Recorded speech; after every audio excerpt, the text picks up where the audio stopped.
Right, you welcome back. And there's this blessing that it always comes when you're very relevant to your community, when you're relevant to community development, when you're relevant to put on smiles on the faces of the less privileged out there. And when you do that, automatically, I mean, it's like the law of karma, automatically your blessings will just come. And we see a lot of churches focusing on projects like this. They have missions like this. And our next our interview is going to be looking at the Kingdom Lifestyle Mission, Ghana, where they run projects every year. And we're going to be finding out what upcoming projects they have, what they actually do, and what they're all about. And in the studio to help us with discussion this morning, starting from my right, I have Albert Chumesi Ankra. He's the National Coordinator, Kingdom Lifestyle Mission, right here from Kingdom Lifestyle Mission, Ghana. And Albert, good morning. Good morning. How are you doing? I'm blessed by Okay. God. Right, and then next to Albert, we have Pastor Alex Gyasi, Senior Pastor, Highway of Holiness Church, London. And you're warmly welcome, sir. Thank you very much. How are you doing? I'm doing well. Okay.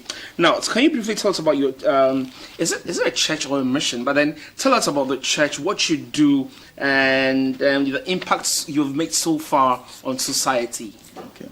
It's primarily a church that has a mission. And so everything is birthed out of the church, and then from the church we carry out our mission. So that's how it works. So basically, I'm the head pastor of the Highway of Holiness Church in London, Tottenham. And since our inception, our vision has been to be relevant to our community and to help the poor and the needy. And so we started with supplementary education in a deprived area of London, in Tottenham. Very difficult place with a lot of issues with young people, gun crime, knife crime, unemployment, and so many other things. So the standards of education were falling below the national average.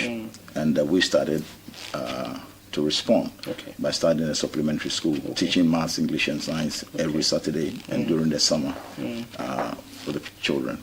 And we drafted our first students, our first teachers from the church, actually. And that's how we grew. We did that for 15 years. And today, some of those children have got master's degrees and are doing very, very well. And so we did. And I'm sure you must be proud of that. Very proud of that. Very proud of that, because these are children who didn't have the expectation to go far.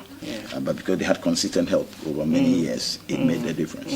And so we did that, and then we ran youth clubs, after school youth clubs, to help young people get a place of safety to come to after school. Because what happens is that they go to school, they finish at 3:30, their parents are still at work, they go on the streets, and they are tempted into drugs and all kinds of things. So we filled that gap, and that has also helped. We did something called the Keep It Real TV talk show. Which gives, Keep It Real, which gives young people an opportunity and a forum to speak about things that are important to them, and also to get help and advice from professionals. Is it still running? It's not running on television because it used to run on OBE TV, which was based in London on Sky Digital, but we are moving into the internet part now. And so these are some of the things we've done, and until recently, maybe it's not recent anymore, it's 10 years ago, we started a project for homeless people in response to meeting two homeless men on the streets of London while doing evangelism on a Saturday morning. And out of that, we've created, our church has become a shelter where we have an average of between 40 to 50 men sleeping in our church every single day for 10 years, non-stop. So over 1,000 people from 60 nations have come through that project, and it's still running. They will be getting out of bed now.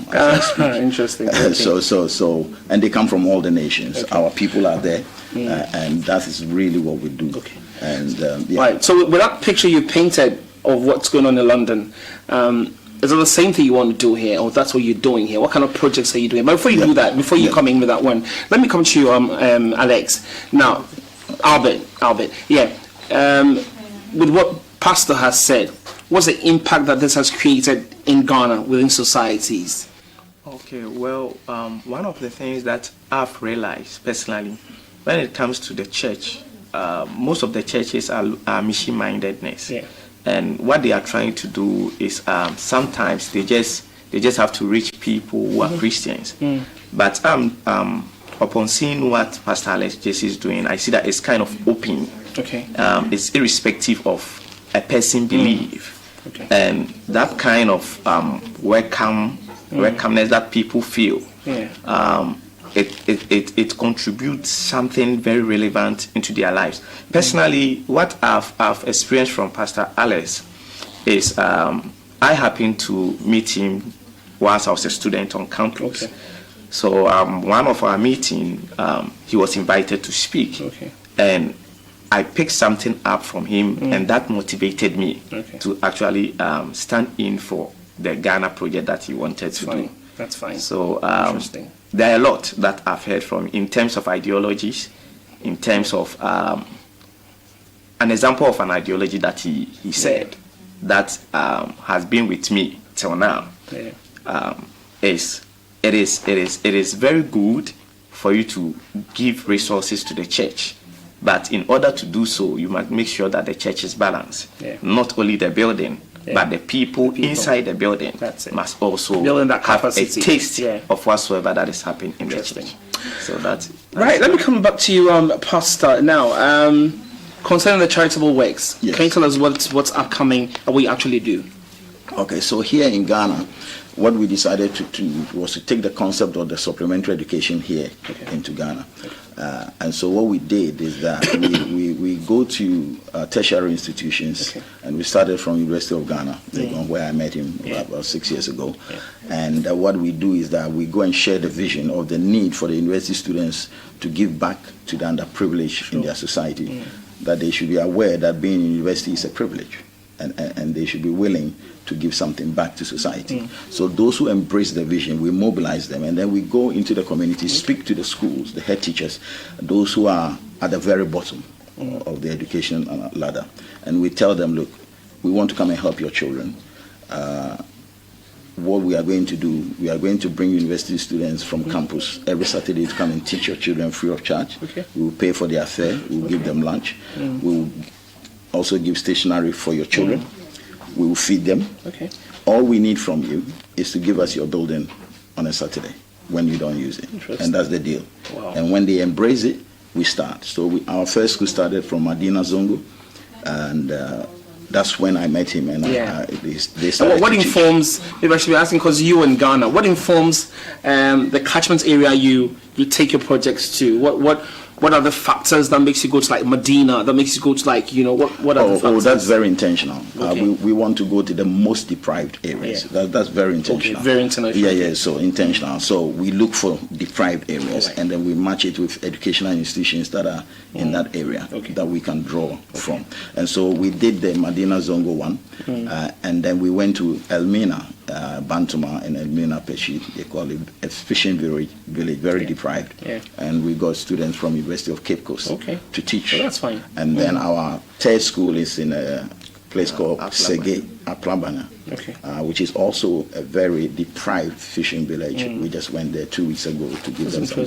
So that's the concept. So what happens is that the children receive help in their education, and then they are able to go into higher education, tertiary institutions, and then get good jobs, to come back and help their families so that they will break the cycle of poverty. There are some children that are clever, but because their parents can't afford extra tuition, they can't take them to vacation classes, so they never get over that threshold. And so we want to help them to get over that threshold, get into higher education, come back and lift their family out of poverty. And so that is really the whole concept. And then whilst we are doing that for the little ones, the university students are getting leadership training. It's a work experience for them. And they are growing. And in so doing, their interaction with these young people, it engenders empathy for the poor in their hearts. So 10, 15 years time, when they are in positions of authority, making policies, passing legislation, they are more likely to pass legislation and policies that will favor the poor and the needy. Community-centered as well. Because they had that in their heart when they were young. Yeah. So it's both an academic tool to help the poor and the needy, but also a leadership tool to raise leaders that are godly and really have the nation at heart. I like what you're doing, because you're preaching the word, but then that educational factor of yours is really, really telling out there. You were recently recognized by the Queen, and I think we have my producer has some pic of that, and tell us about this. This is actually for the work that I've done in the UK. It was given exclusively. We're so proud of you. We're so proud of this. Yes. And I was awarded this because of the impact we've had over the years with young people, with the homeless. I mean, we have people who come from hospitals to us, who would otherwise be discharged on the streets. And so for me, this was encouraging because it showed that the church was relevant for a start. It also showed that as Africans, we are not only people who go and take, because that's the perception they have of us, that we are like some parasites who just come, we take and we go. But this shows that the church can contribute to society.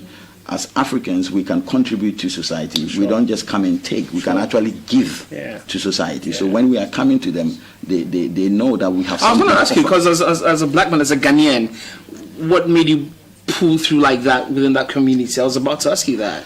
I think what it is to deal with things that most people are not prepared to deal with. Yeah. Because irrespective of where you find yourself. Yes. If you are prepared to pay the price, you will eventually. And because we dealt with the most difficult issues in the most difficult places, that's why we stood out.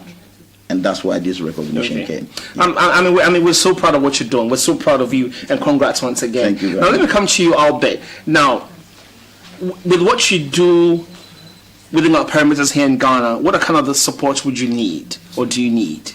Okay. From the genesis of the program, we had a lot of challenges in terms of getting a place or a facility for the project. That's it. I quite even remember that there was one of the offices around Abukobi Educational Office.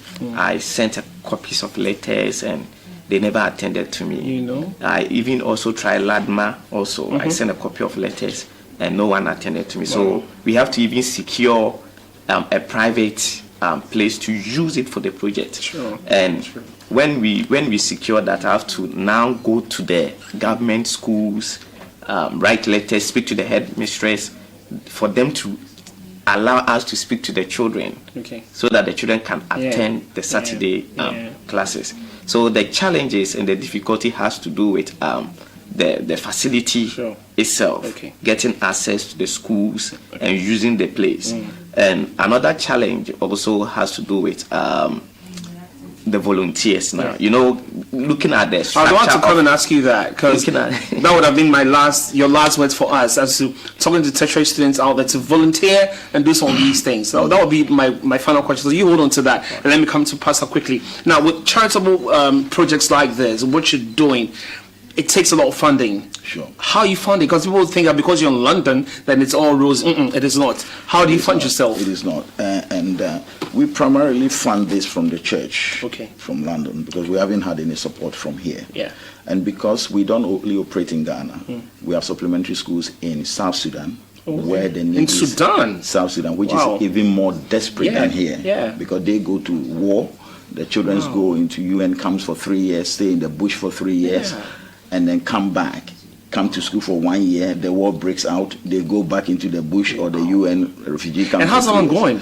It's probably our biggest school because the need is greatest. Yeah, it is. And they come from everywhere. Wow. And you see a 14-year-old learning at the level of an 8-year-old because he's been in the bush for so many years. And that's what we're talking about. Okay. So we are in South Sudan, we are in Ethiopia. Okay. We are also in a gypsy community in Bulgaria, which we are helping. Okay, so in Ghana, what we actually want to do, we want to go into all the regions of the country. And so we are looking for to partner with tertiary institutions who will allow us to mobilize the students to go and teach, to partner with head teachers that will allow us to use their buildings on a Saturday to teach their children.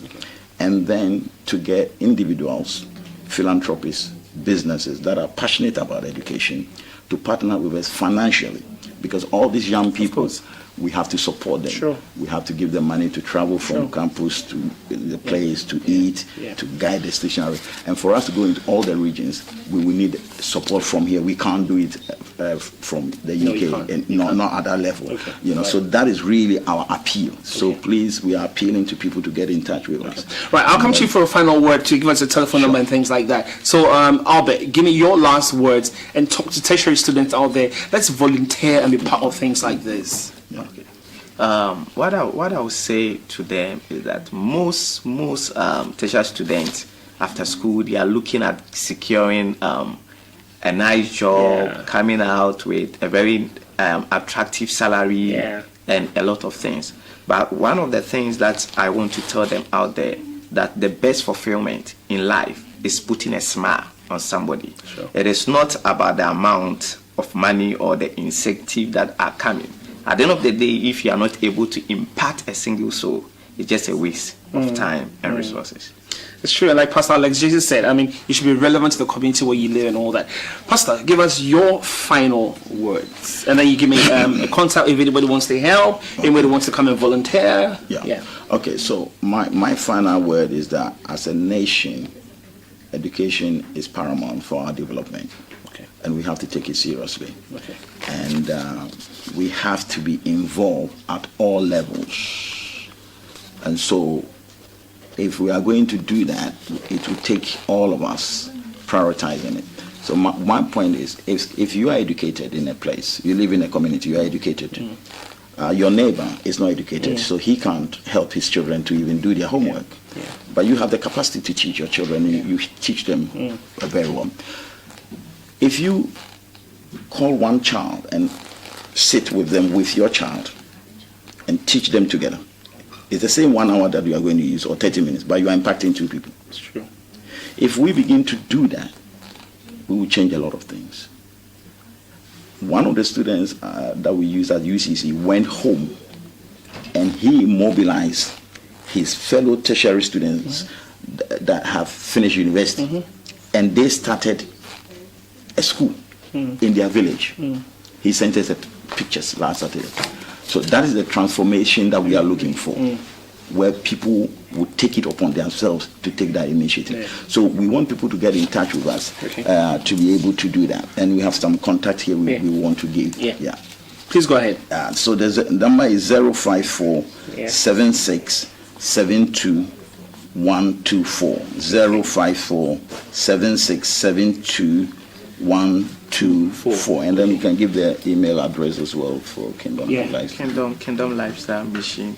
Kingdom Lifestyle Mission at gmail.com. Okay. Yeah, right. so they can get in touch with us and we can. Okay. All right. That's how far time can take us. I want to say thank you so much for your time coming here this morning, and you're doing a great job. You're doing a great job. I mean, we're so proud of you, and keep it up. Thank you. Keep it up. All right. So we've been talking to Pastor Alex Gyasi, Senior Pastor, Highway of Holiness Church, London, and his links of Ghana, his main Ghana, so proud out there. And also we had Albert Chubesi Ankra, National Coordinator, Kingdom Lifestyle Mission Ghana, and also doing what he has to do. They have to do here right here in Ghana, and wish you all the best in your endeavors. If you want to get to the Kingdom Lifestyle Mission, call them on 05476722124, 05476722124, or you can get them on Kingdom Lifestyle Mission at gmail.com.